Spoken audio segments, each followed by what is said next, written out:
All right. Today, we're going to talk about the world of hospice care. It's an industry that's all about comfort and dignity at the end of life. But here's the thing, behind that really compassionate mission, there's a business.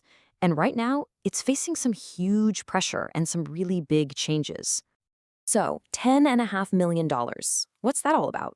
Well, believe it or not, that's how much the state of Texas overpaid to 174 different hospices just between 2020 and 2022. It's a pretty startling figure, right? And it really hints at a much bigger story here, one about financial strain, crazy complex rules, and an entire industry that's kind of at a crossroads. And look, that 10.5 million, that's not just some one-off clerical error. Not at all.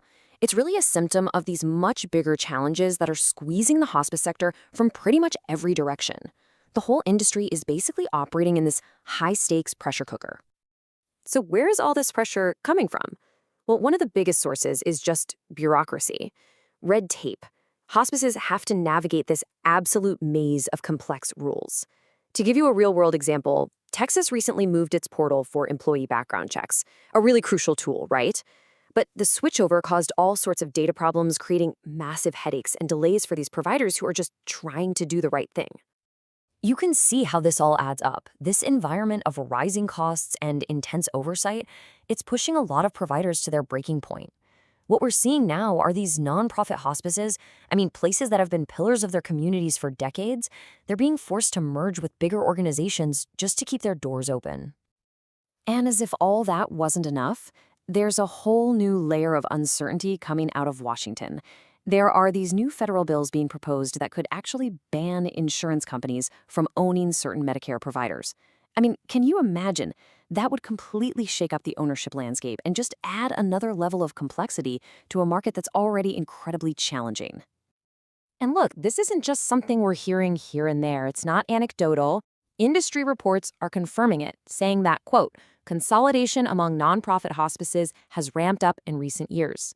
That's a super clear sign of just how powerful these economic forces are in reshaping the entire structure of hospice care.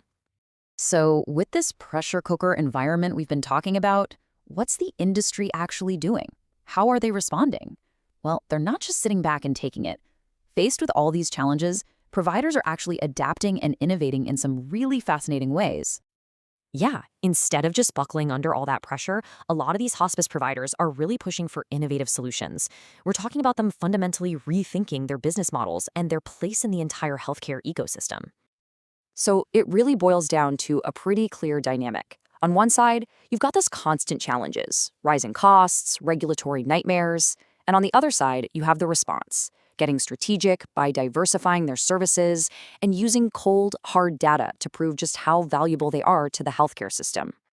Okay, so when we say service diversification, what does that actually mean in the real world? Well, it means hospices aren't just waiting around for the last 6 months of a person's life anymore. They're moving upstream, so to speak. They're starting to offer palliative care, which is all about relief from symptoms for folks with serious illnesses.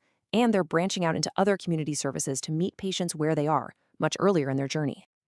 And you know what? They've got the data to back this whole strategy up. There's a ton of research now that confirms it. Hospice and palliative care, they don't just lead to better patient outcomes and a higher quality of life, they also slash overall healthcare costs by cutting down on all those unnecessary hospital stays and ER visits. Now, check this out. $50 billion. That's not a typo. The federal government is really starting to take notice of these benefits, especially for underserved areas.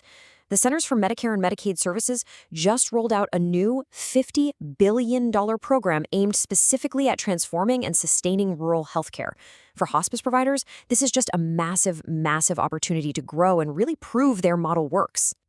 Okay, so we've talked a lot about business stuff, consolidation, legislation, billion-dollar programs, but this brings up a really important question, doesn't it? With all this talk about business and policy, where does the patient fit in? Are we in danger of losing sight of the actual person at the heart of all this? Well, if you ask the people who are actually on the front lines of this work, the answer is a big, resounding no. They'll tell you that despite all of these outside pressures, the core mission hasn't changed one bit. It's still all about compassionate, patient-centered care. And a perfect example of this is the role of the hospice chaplain. I mean, these folks aren't just some optional add-on. They are an absolutely essential part of the care team.